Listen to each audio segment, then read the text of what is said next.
Okay, I think we got everybody a seat. We're looking good. Awesome. Well, let me introduce to you our wonderful panel today. First, we have Dr. John Ryan, and he is the most VCU person you can meet, he tells me. He has a variety of roles. He's a professor in biology. He is also an associate vice provost of research, and he oversees the Office of Postdoctoral Affairs in that role. And so that's part of why he is kind of our expert, because he hires postdocs. And so, well, yes, he had a postdoc, and in fact, his postdoc was at the NIH. He did his Ph.D. here at VCU, and he postdoced at the NIH, and then he came back as an assistant professor. He's been here a long, long time. He has a lot of wisdom, so he can speak kind of from both sides. Then, next, oops, I did not get these in the right order. We have Molly Hyer, and she is one of our ERACTA Fellows, which is a postdoctoral program really focused on refining your teaching skills, and she'll probably tell us a little bit more about that. She's been here for a little over a year, and she came to us from the University of Maryland College Park, where she did her Ph.D. in neuroscience and cognitive science. And she was nearby as an undergrad at Randolph-Macon a while back, so welcome back to Central Virginia. And then, we're not so sure. There it is. And then we have Khalilah Robinson Johnson, and she is joining us as a postdoc with I-Cubed. Have you guys heard of I-Cubed? So it's Institute for Inclusion, Inquiry, and Innovation. And she joined us this year, and she finished in December of 2016 her PhD in occupational science at UNC Chapel Hill. And she did her undergrad, dual degree, and master's in occupational therapy at the Women's College of Brunel, is that how you say it, University in Georgia. So she has an interesting perspective. And then we have Jonathan Lindsay. And Jonathan has been here at VCU just since the summer as a postdoc. And he came to us from the University of Tennessee, Maxwell, where he did his PhD in biochemistry, and his undergrad was also there. And then Morgan is going to be joining us, but she's running a little bit late, so she's going to sneak in on the end, but you'll know who she is when she comes. And she finished her PhD last year in social psychology, and so she's continued on as a postdoc in that role. So we have a variety of perspectives today, and I'm going to ask them to start by answering. Now, a number of you have submitted questions, and we're going to get to some of them, but if we don't get to the question you submitted, be brave and ask it, okay? So we're going to ask a couple of questions to get them started, but this is really for you, so feel free to raise your hand at any point and ask a question that you have. So let's start with, what do you think trainees should consider when they're looking for a postdoc? I'll be happy to go first. Okay.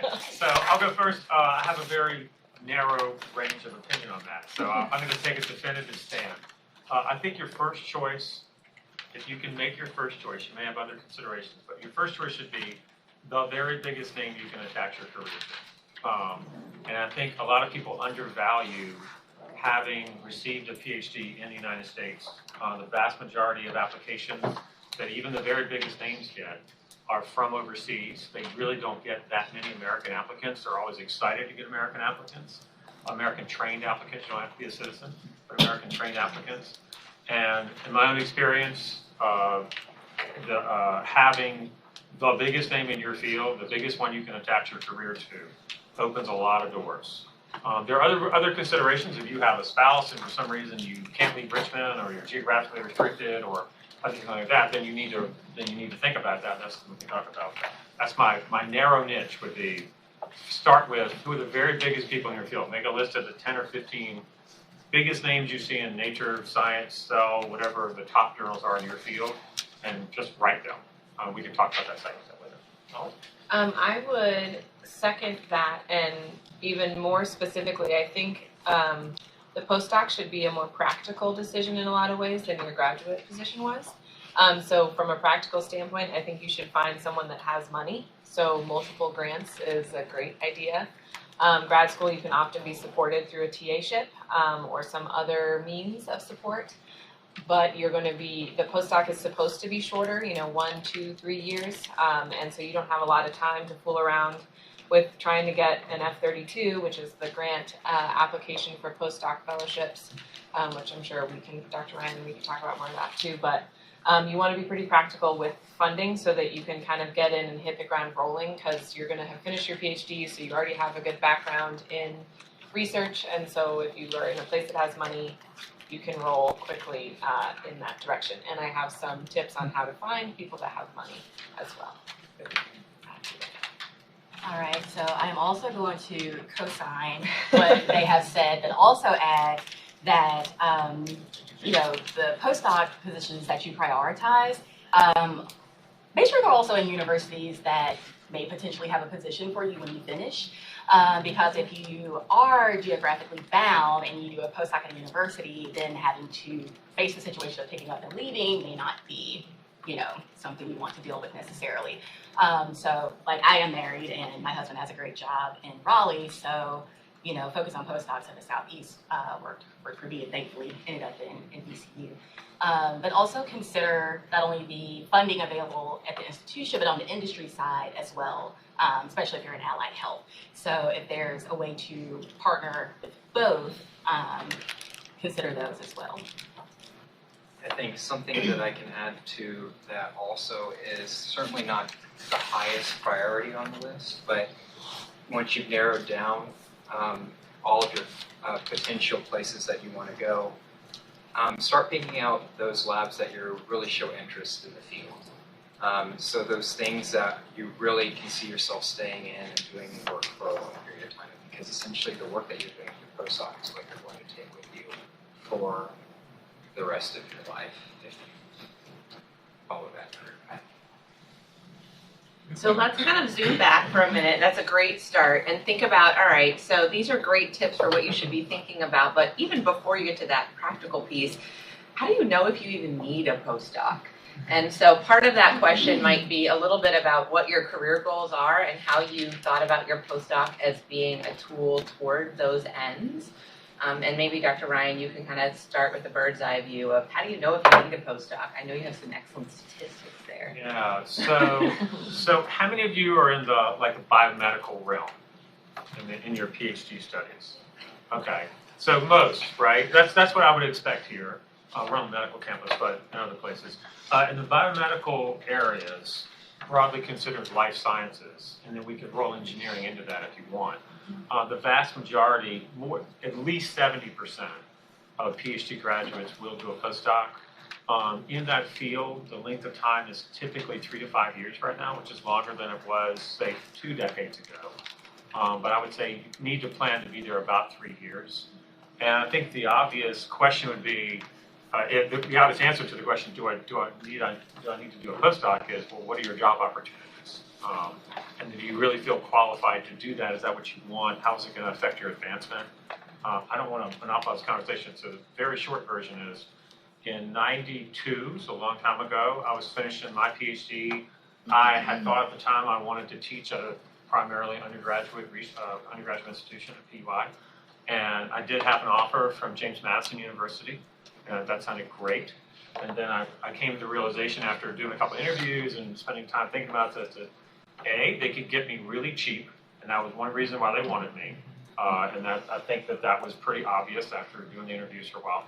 And B, I realized I just did not know what I was doing, to be honest with you. I mean, I knew how to do experiments, and I sort of knew how to run a project, but setting up a lab from scratch and running it at 26, I was just not ready to do it. And then that was really what I was like, I got to do a postdoc. Because I was standing there in this empty lab and going, yep, don't know what I'm doing. Sorry, and over my head, my bad. My fault. So that, I don't know, that may not be your situation, but I think I realized, well, I really do need a few more years of polishing and working on my independence. How do I know how to run things on my own? I sort of had a similar thing. I actually applied for a range of jobs out of my PhD, many postdocs, some faculty positions, and some non-academic positions. And part of it for me was geographical restrictions, because I have a fiance, and so he was part of this mix. But I had I've gone back and forth about where I wanted to be at what time, and I don't know if you guys have noticed, but grad school is really stressful, and so I was really stressed out during my PhD, especially at the end, like wanted to quit, wanted to leave, but I was too far in. So I stuck it out, but then I was kind of like, well, I don't know. I still really love research and teaching, but I'm not sure where I want to be or how much I want to do and what it's going to take. And so the postdoc was a really good option for me to be in the research and academic environment without the stress of grad school.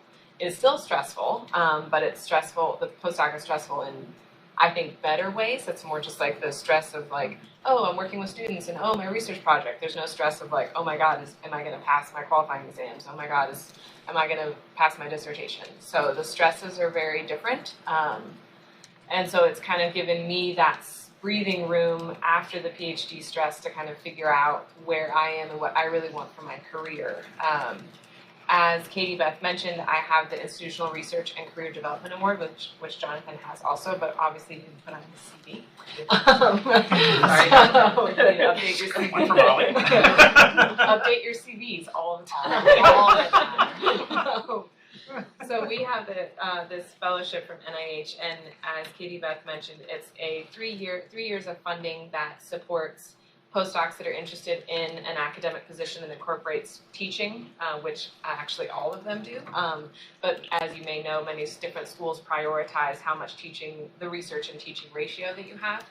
I know that I want to teach undergraduate students or graduate students. I don't know about med students yet. I'm going to do that this fall. We'll see how it goes. So that fellowship is giving me time to also experience research, but the funding comes from NIH, so I have the time to do the teaching.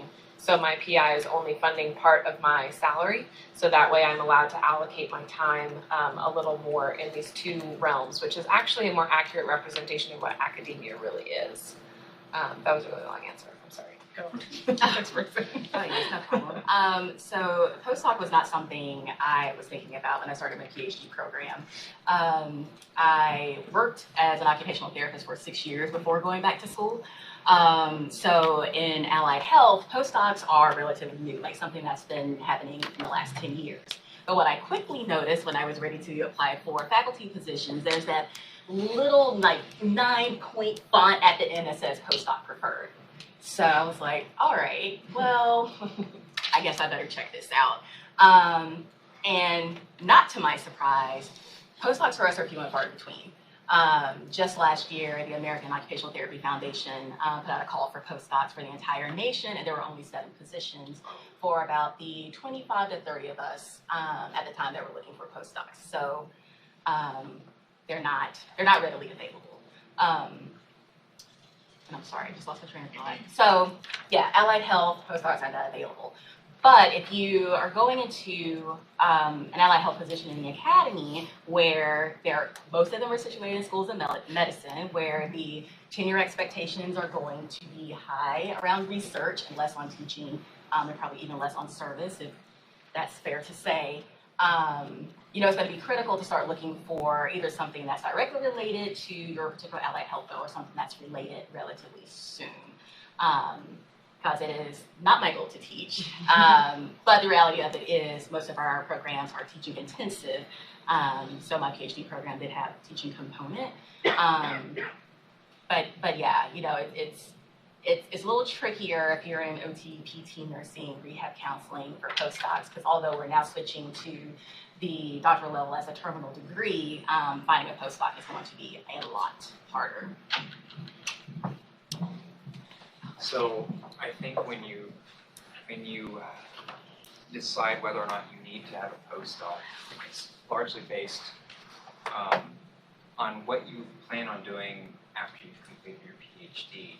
So are you planning on going into academia, are you planning on going into industry, those kinds of things occur all the time, but there's not really a stepping stone that can put you in the right direction career-wise without kind of getting into that postdoc position first. Unless there are some positions, I think, in industry where I don't think a postdoc is required, but they do have industry postdocs as well.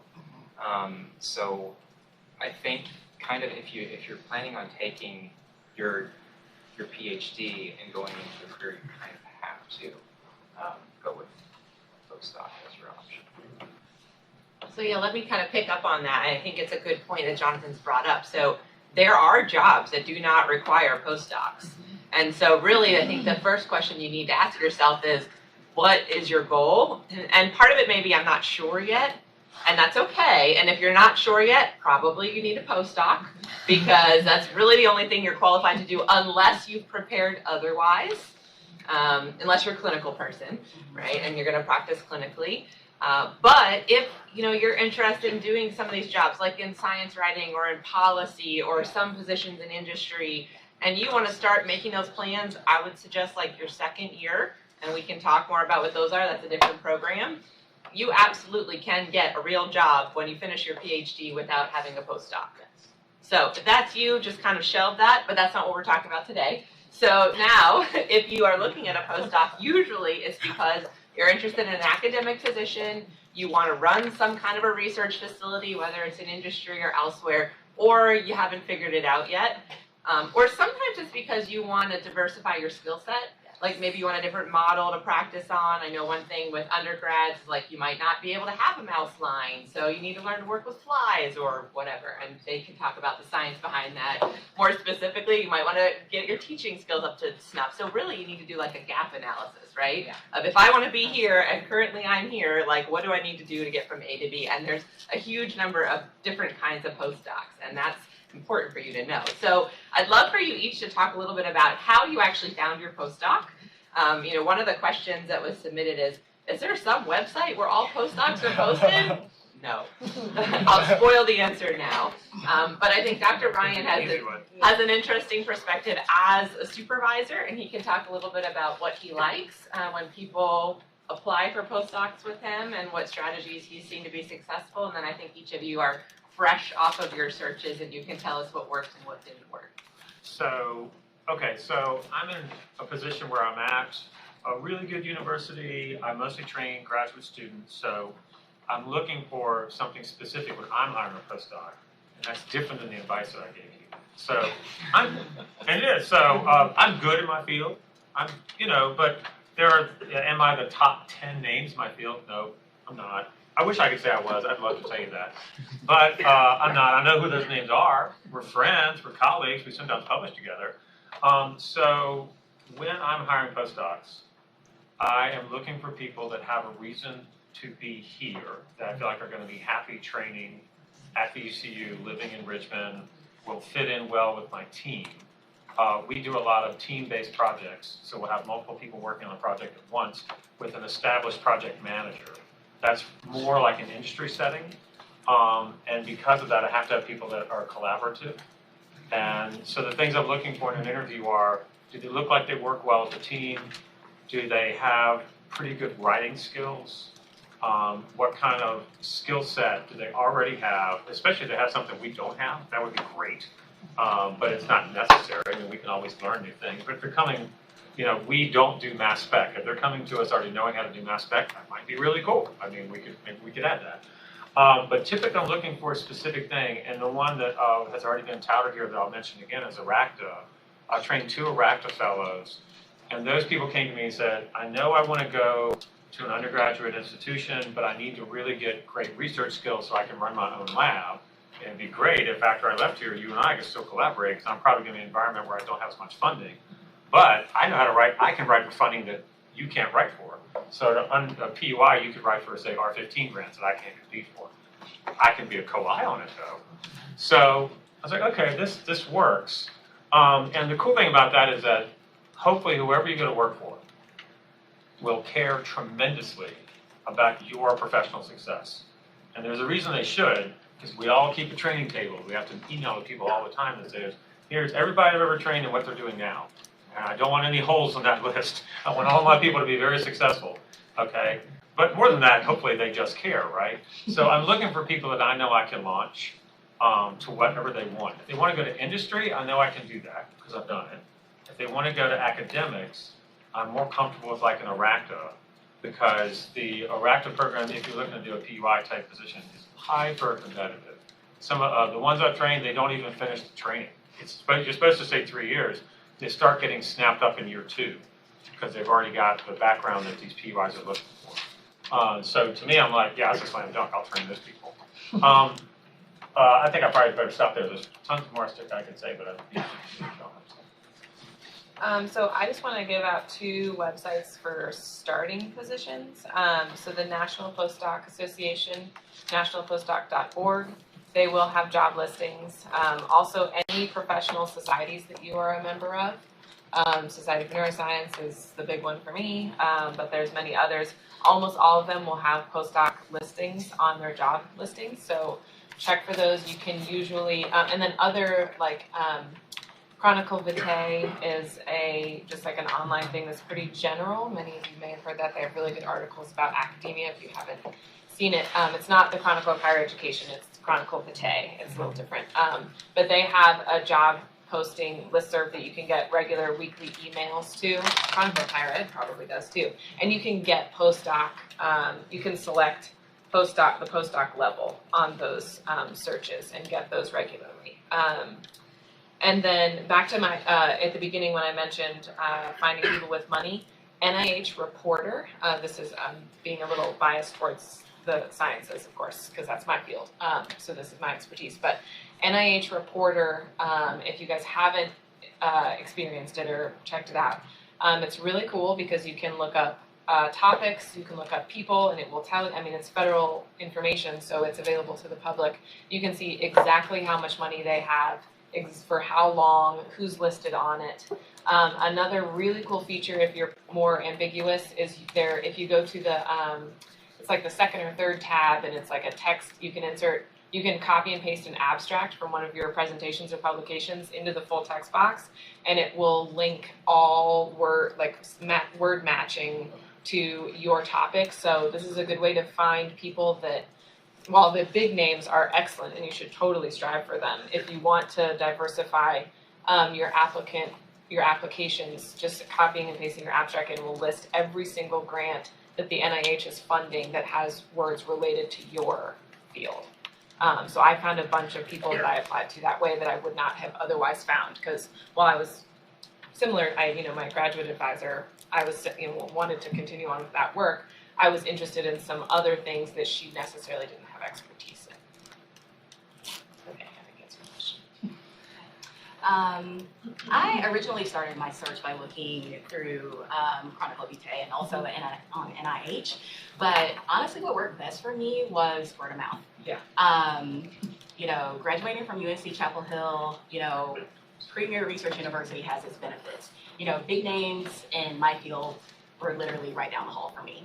And so being able to walk in their office and say, okay, this is what I would like to do, who can you connect me with, was really how the ball got rolling for me. Most of those were related to occupational science and occupational therapy, but also was able to make connections with folks in like special education. Only issue is when you go outside of your field, making the case for why you, with your particular area of expertise is a match, is a little bit harder. But it does work, especially when you're strategic about who is petitioning on your behalf.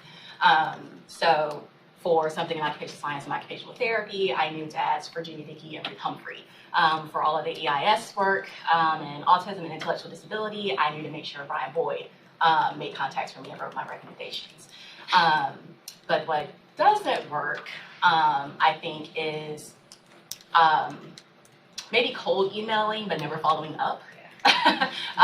It's great to reach out to your top 10, your top 15, but harass them. And I mean that literally. They get tons of emails and things from everybody all the time, but if you really want that position, be persistent. Show up to their conferences, go to their talks, call their office, email them. I'm not kidding. Multiple times. Even if you have to put 2nd, 3rd attempt in the subject line, do that, because they like their ego stroked. Yeah. Right? No, I'm just kidding.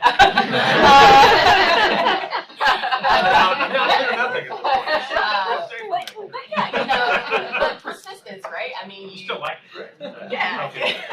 You get lots of practice with that in a PhD program, and I promise you it doesn't stop. So, keep contacting. So I had two approaches that I used. For me, I would say adding on to pestering is really important, but a lot of the times it's really hard to stay, I guess, positive if you're trying to keep emailing professors and not getting responses back from a lot of them. What you should do is meet them in person. Go to conferences, meet them at their posters, tell them you are looking for a postdoc, are you interested, and discussing with them your project in grad school that you're currently working on, how that aligns with their goals in the lab. Look on the websites of the schools where the faculty are listed. Make sure you know exactly what they are doing before you talk to them. If you are introduced, I've been introduced to people where I didn't even know who they were and tried to have a conversation with them, and it was embarrassing. I felt really bad afterwards, but at the same time they were very nice about it. It just is kind of an awkward conversation. So make sure you know who these people are before you talk to them, because you don't want to make that mistake. In addition to that, there are programs available. I'm going to again talk about the ERACTA program. So something that I decided that I wanted to do career-wise is work at a small university and apply teaching to my career. And so the ERACTA program was a really good choice for me. And their website, I believe, is on the NIH website. But it lists every program that is involved in ERACTA. There's about 20 to 25 programs around the United States. If you want to use teaching, I highly suggest you take a look at those programs. They have typically those, each of those websites that are associated with those schools that are ERACTA-sponsored programs. They will list very specific things that they want to see from you in terms of your application. And I found that really helpful because I completed one application for one program. A lot of those same things were asked from other programs. So it was a lot of work at first to be able to write down all of that application information. But then as you go along from program to program, you kind of are just adjusting what you're putting in your application to fit that particular program. On top of that, make sure what you are looking for in your career aligns with the mission statement from those programs. That is very important too. Good afternoon, everyone. Apologies for being late. I was on the other campus at the other library. So I am a VC student, so past VC student. So when I saw library, I immediately ran over there. But I just wanted to piggyback off of what Khalilah mentioned earlier. It's really important that you leverage your pre-existing connections. I got my postdoc position entirely through my mentor. And it happened in a really interesting way. I worked with another colleague who was on the search committee, and when they were looking through applications, she literally remembered working with me prior and then asked my mentor, hey, do you think Morgan would be interested in this position? And she called me, asked me if I was interested, and that's how I got this position. And so it's very different than a lot of the other routes that potentially some of the other panelists have gone through, but it screams the importance of networking and really doing a good job about connecting with your mentor.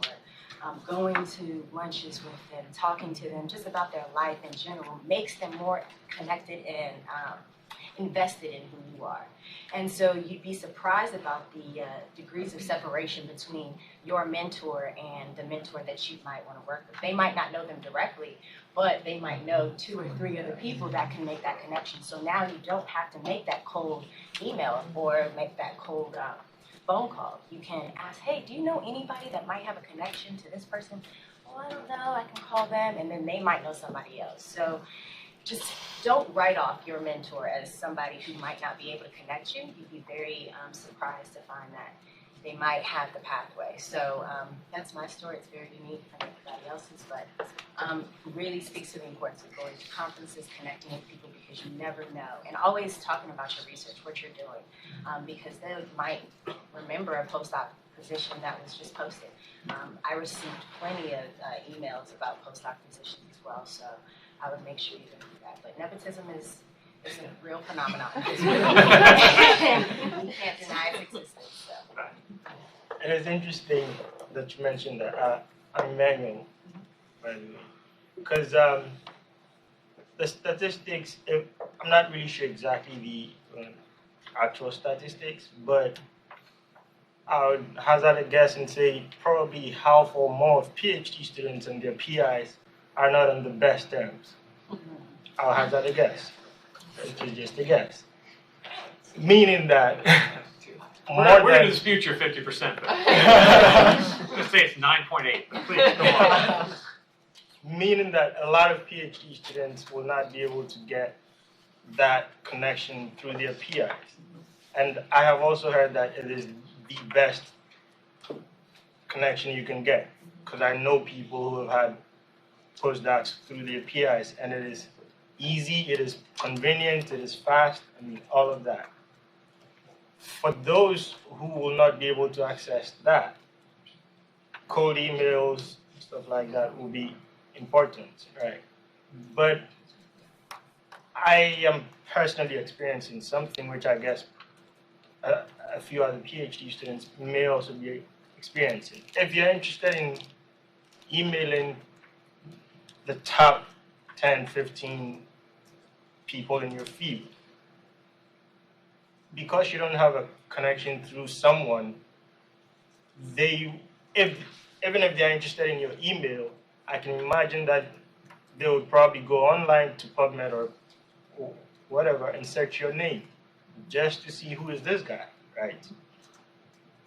If you're not on PubMed because you're not published, how do you go from there? I can address this to some degree. So I will second what they said, that the network is very important, because while I did do a lot of my own searching and found the Iracta program on my own, actually ending up here at VCU in the Iracta program, there was a pretty significant network connection that facilitated that. So I did have that, but I can speak a bit to what your concern is, and that you probably already have a bigger network than you think you do. So you probably also have other faculty that you can connect with and use them as a resource. You have Katybeth, who is a resource here at VCU, that are, while not necessarily in the whole career center, in the whole career center, while not necessarily your academic advisor, it is still a significant resource for you. You can also it will be harder. I mean, I'm not going to sugarcoat that, but you can put yourself out there more directly. So going back to what Jonathan was saying about speaking to people in person and going to their conferences and calling them and, sticking your hand out there and saying, hi, this is who I am. If you don't have publications, that will be a challenge. And actually one thing, this is just general unsolicited advice, but I am on an advice panel, so try to finish all of your publications from your PhD before you start your postdoc, because it really, really sucks. I am speaking from personal experience to try to finish your publications when you've already started your postdoc. Dividing your time is almost impossible. So you should try to finish whatever publications you can before you go onto the postdoc market. And depending on your field, I don't know how important and how many publications you need, but you can also gauge that compared to other applicants in your field. In neuroscience, if you don't have at least one first author publication applying for a postdoc, you're going to fall pretty far down the ladder, unless you already have a networking or a specific skill set that matches you straight in. So those are some pieces of advice I have if you're struggling with your relationship with your advisor and that network is not there. You can also go towards your undergraduate advisors or faculty, because they can also be supportive. Can I add two quick things? One, Jonathan's idea about conference networking is great. Yeah. My suggestion would be, here's what I do. I go to conferences. I can't keep people's names and signs straight. I make a cheat sheet. I always have a notebook I'm taking notes in a meeting. It's in the back. I'll see somebody go, hey man, I love that kinetic proofreading thing you just did. Sell. Cool stuff. So make just a very short list of the biggest people in your field who you're sure going to be at the conference, and write a one-sentence description of their latest paper. Yeah. And then you have a starting point for the conversation. Secondly, it's not efficient, but it will work. email them before the conference and say, hey, are you going to be at AI? I would love to chat with you. Maybe we could meet up. If not for coffee, they may say, I can't really plan my day. But I'm going to come looking for you at your poster. Here, I'm so-and-so. I'll be sure to look you up. So just try to make that connection, but it works so much better in person. The second thing I want to say is, okay, here's a graph for you. Y-axis is emotional state. X-axis is time. Okay, if you're doing your Ph.D. or any other long-term project, it's the same shape. Okay, it goes hope and confidence. Okay, in the middle is misery or insight, if you're positive. Now, we're talking about your relationship with your mentor. We know you're doing that because we did it, and every other training we've had did the same roller coaster ride, okay? So when it sucks for you and you hate your mentor, he or she does not hate you back. Yeah. We're cool. We understand where you are. We're trying our best to get you out of that valley and back up to confidence and get the hell out the door. We actually want that to happen. It's a really big deal to us. I've ridden this ride 40 times in the last 20 years. I was telling my wife this weekend, would you like to know where all my students are right now? Because I can graph them. We actually have this on the wall in my lab, and I ask people to graph where they are. Okay? So the reason I bring this up is your mentor doesn't hate you, A. B, your mentor is almost certainly going to do a phone interview, a phone reference. Yeah, they'll give a written reference. Everybody knows we can't write bad things about people. We're not ever going to write anything bad about you. That's why they call. So they always call and they say, okay, man, what's the deal? Is so-and-so like, is she going to kill it? Like, does she have fantastic hands? Is she nice? You know, does he mind working evenings if he has to? Is that a big deal? So they're asking for these sort of intangibles, some of them are tangibles, but they know that you'll say things on the phone that you'll never write down in an email or letter, because you can be held responsible for those things in a court of law. So we won't write those things. So they always call and they ask this person, like, come on, man, seriously, am I going to be glad I took this person? And if we know them, they can tell with a straight face, they can tell when I'm lying. Or they can tell when I'm just not going to answer the question. And they'll move on, okay? Because I'm not going to stick one of my colleagues I want to collaborate with a bad trainee, all right? So it would be best to get along with your mentor, but you probably get along better than you think, okay? Because if you're somewhere in the miserable part of that curve, it's okay. You're going to come out of it. Your mentor knows you're coming out of it. They should have more patience than you think they do. Anyway, sorry to cut that off. And Jonathan, can you make it a nugget, and then we'll open up for questions? Yeah, so establishing networks outside of your mentor is something I had to do, not because I had a bad relationship with my mentor, but simply I wanted to go into a different field, and she only knew people in circadian rhythms because that's where she was. A network that you can form when you go to conferences is just other people that are graduate students and postdocs. They know people at their institutions. They know the people that are looking for postdocs. And they are extremely, extremely helpful resources. And a tremendous network to form too, because if you're going into that field anyway, you already got like 4 or 5 potential friends at least.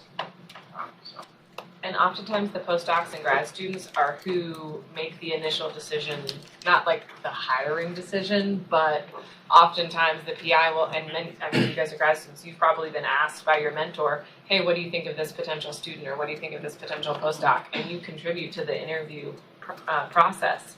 So there's many times where if you know just another grad student or another postdoc, you can be like, hey, I really like your mentor, or I really like this person at your institution. Can you network with me to get to them? So that's why I said, like, your network is probably bigger already than you might think it is. Let's take a If moment. I might add just one more thing. All right. Okay. Big So question.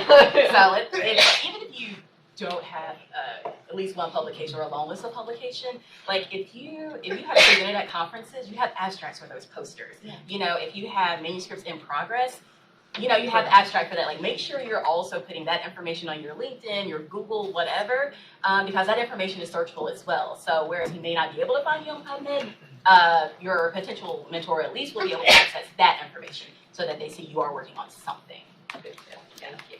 Well, let's take time for other questions. And let me say that if you have a specific person to whom you'd like to address the question, feel free to do that. We'll probably let 1 or 2 people answer each question so we can get a bunch in. What would you all like to know? Hold on, Emmanuel. You gonna drop another bomb on us? Anybody else, or should we let him go again? was telling me half the trainees hate me. There are not a lot of postdocs available in my field because most people in my field don't do postdocs. So I'm interested in branching out and doing something that is not directly related to my PhD, but similar. So, and I am geographically bound or stuck in Richmond, whatever you want to say. So it was recommended to me to just reach out to some people who didn't have anything posted and say, do you have money and or would you like to let me be your postdoc? So do a lot of people do that? Is that strange to send an email and just say, do you have money and can I be your postdoc? Yeah, so the first postdocs I looked at were, like I said, through special education. And so more than just asking for money, I made sure I stated exactly how my research and my research interests, like beyond my PhD, aligned with what they were doing. Because just asking is like, hey, do you have money? Like, it's going to be an automatic delete. So yes, I do recommend reaching out to other people, but also making sure that you're very clear and explicit on how your area of expertise, whatever your skill set is. So like for me with IQ, like, yeah, it was great that, I'm an OT, occupational scientist, but another added value was that now I have 11 years clinical experience working with people with complex medical issues in the community setting. This is a community engaged research group. So making sure you highlight those things. Looking at special education, how does my work in intellectual disabilities and autism relate to, the mission and goals of these grants that come from IES? So making sure you are very specific with that as well. And you're biostatistics, right? So I think you could find a connection to a lot of things. Yeah. Oh, yeah, girl. Right? Everyone's like, I'll take you. We don't know how to do stats. I'm terrified of stats. One thing I would recommend is also utilizing the opportunity to put your thinking cap on and come up with a way where you can bridge your research with that mentor. So if you have already identified like a small micro grant that, hey, maybe we could apply for this together. I could support your statistics. Oh, I saw you're developing an intervention. Maybe I can do the statistics for that. Like really figure out where you can fit and not just say, oh, how our research is aligned, but how you plan to work alongside that mentor. Because one, that demonstrates your ability to think ahead about how you see your skills being utilized within their lab. And additionally, it shows that you can also develop some type of project or contribute to the team. If you just say, hey, this is my research, now I need you to figure out how I can work with you. It's like, okay, you're putting too much work on my plate. I want you to go ahead and tell me what you bring to the table, and not only what you bring, but how you plan on applying that within my lab. And I think that's the difference between a normal cold email and an email that you're going to follow up on. And Morgan, I think you bring up a really important point, and one of the questions that was submitted is, how are projects identified for postdocs? Like, do you come in with the project? Does the PI give you the project? And I think one thing to keep in mind is that the point of a postdoc, well, there's a couple, right? But mainly it's to help you become an independent researcher. Right? And so you've got a million balls you're juggling as a PhD student, and one of them is this research project, but also there's your coursework, and there's your comps, and there's this, that, and the other thing, right? And so your postdoc is really, in a lot of ways, dedicated to whatever you need to do to become an independent researcher, but the person whose lab you're in wants some benefit from that. So you have to think about the mutuality. I don't know if anyone else wants to kind of add to that. I'll chime in on that. On those notes, make sure when you talk to your potential future advisor that there is a project for you to take with you in your own career, because sometimes your advisor, you may not make it clear that this is something that I want to take with me, this project that I'm working on. And if you don't make that clear, that could be something that they have stakes in, they have a grant on. You don't want to compete with your mentor for any reason. Unless you are collaborators, and that's technically not really competing anyway. So make sure you make it clear that I would like to work on this project and I would like to develop my career from this, because otherwise you could be left high and dry. This is a question for Molly and Jonathan, specifically about Iracta. So what's the the actual timeline for the application process? Like, when did you apply? And then, did you identify your PI before actually applying for the program? Good question. Could you I'll go- say what the director is, Yeah, first sure. of all? Yeah, and what's your name again? Lauren. Lauren, and your name? Mehran. Okay, great. Thank you, guys. So IRACTA's Institutional Research and Career Development Award, IRACDA is the acronym. So I found IRACTA first, and then the PI second. But I did identify my PI with IRACTA. So I said that I wanted Gretchen Nyes, whose lab I'm in, and I wanted to work with her. And that was because I had a networked connection. She and my PhD advisor went to grad school together. So that was my network connection that I had there.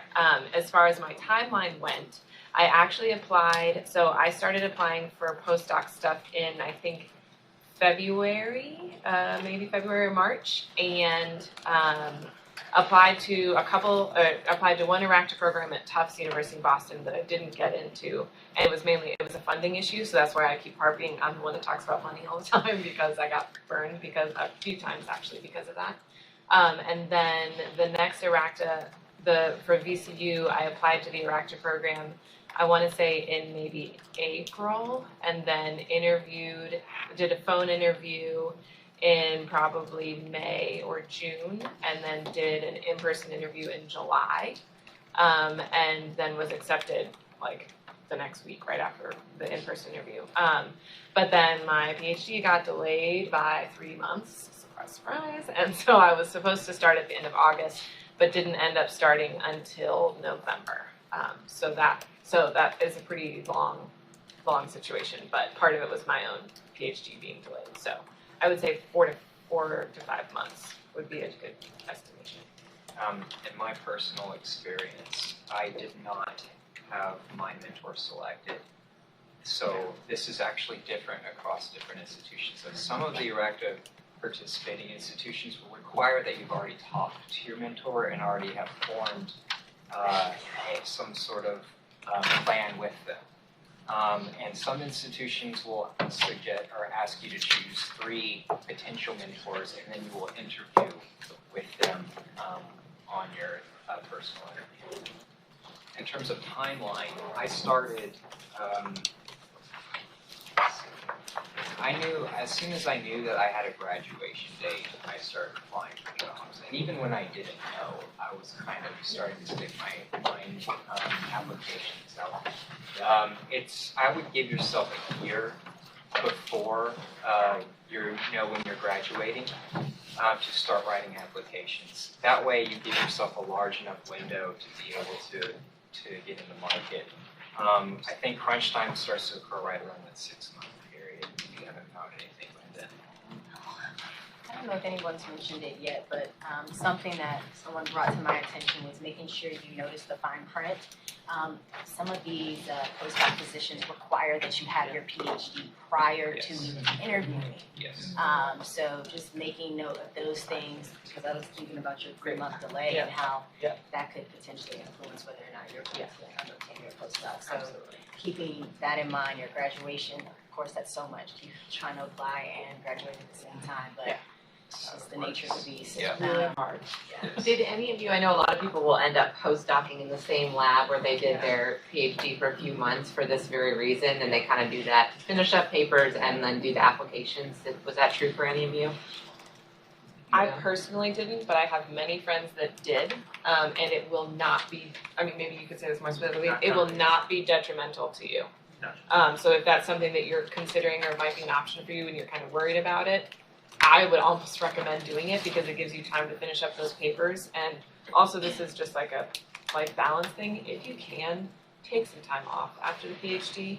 I took no time. I literally submitted my dissertation a week later on Friday, and then started my postdoc on Monday.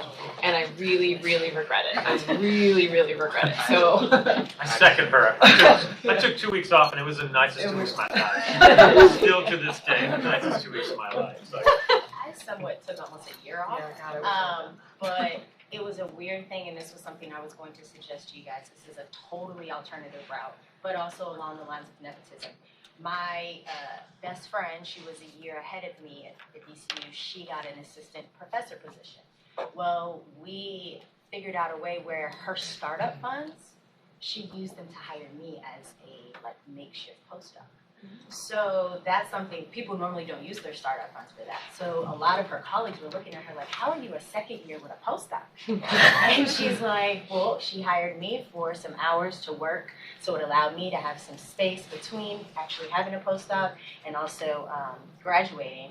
And it just worked out perfectly. And so I don't know if that's something that you guys can potentially look at as well. People who are recently hired that have some startup funds, so it might not necessarily be a grant. But hey, if you can put me on maybe 15, 20 hours a week doing some research, allow you some time to also apply for, I didn't even apply for postdocs while I was finishing up my PhD. So it allowed me time to take a step back one, but still continue to publish alongside of her as well. So that way, when I finally did come on the market, I had a pretty significant publication list. So it's just a really alternative way of getting a position. But if you know somebody who might have been recently hired and has some startup funds, that could be an additional way of getting your foot in the door. So we have a few minutes left, and what I'm going to do is ask them each to give us the one thing they really wish they had known when they were looking for a postdoc or thinking about their postdoc. And then I think someone has to leave immediately, which is fine, but I know a few people will probably stick around for a few minutes if you had a question and you didn't get a chance to ask it. Okay? Start down that end. So you each have 1 minute. Morgan, you get to start. Or less than 30 seconds. The one thing I probably wish I would have known was just about like the insurance and moving. They don't really take those things into account. You're not faculty. So you will not get a startup package to help you move. You will not. So if you are thinking about applying somewhere in California, you need to consider how you're getting there after you get hired. Yeah, I only moved 7 hours, and it ended up costing me about $3,000 to $4,000. So just keep that in mind. On top of that, something that I wish I had known was just that the time frame is it's not a huge factor. Like, as long as you are able to maintain, like, if you have time off, as long as you're kind of still have ties with your previous lab, that time off, I think, is completely fine. So if you don't find something right away, don't freak out. So never really freak out anyways.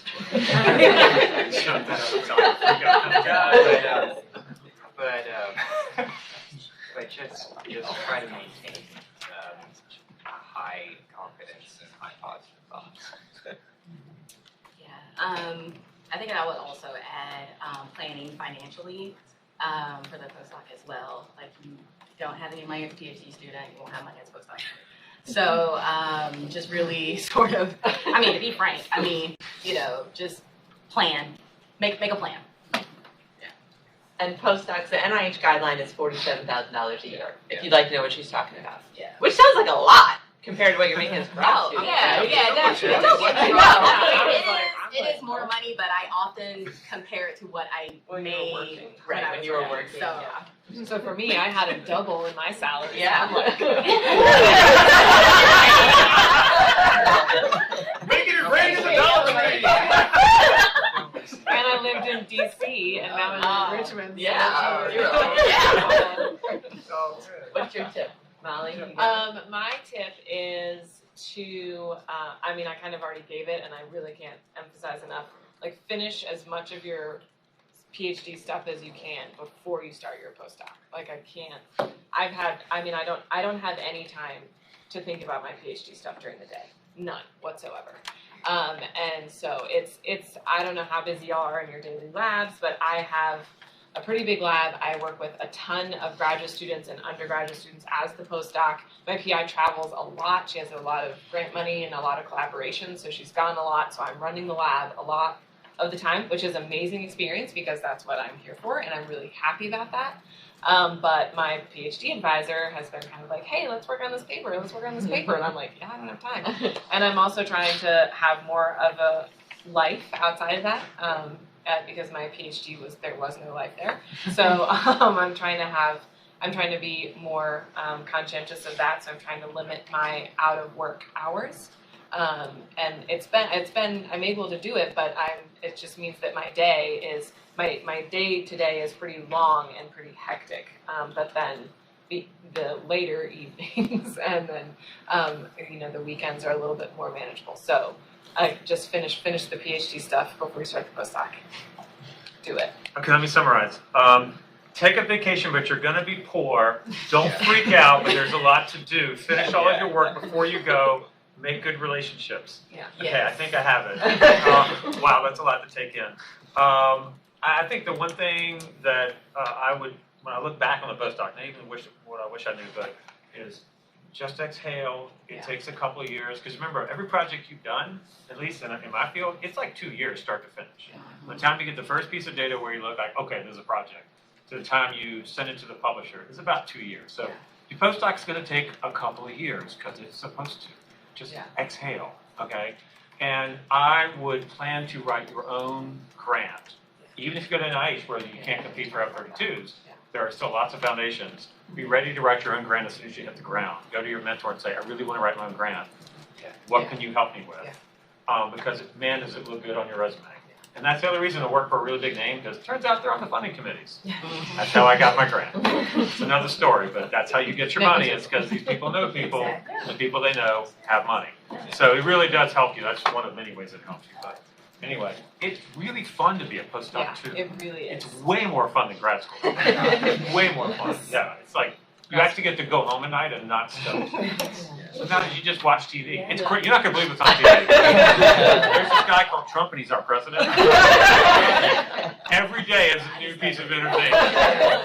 There's this electronic thing on Twitter. Anyway, I'll tell you. All right, we're not going to end on that note. What we'll end with is that there are supports here for you. Okay, so all these folks, I'm sure, are happy to answer questions. I take one-on-one appointments with you, also with postdocs. So if anyone here is already a postdoc, you can still meet with me one-on-one if you need another opinion outside of your lab. Thank you all so much for coming. Thank you to the library for co-hosting. Thank you to our panel for their advice.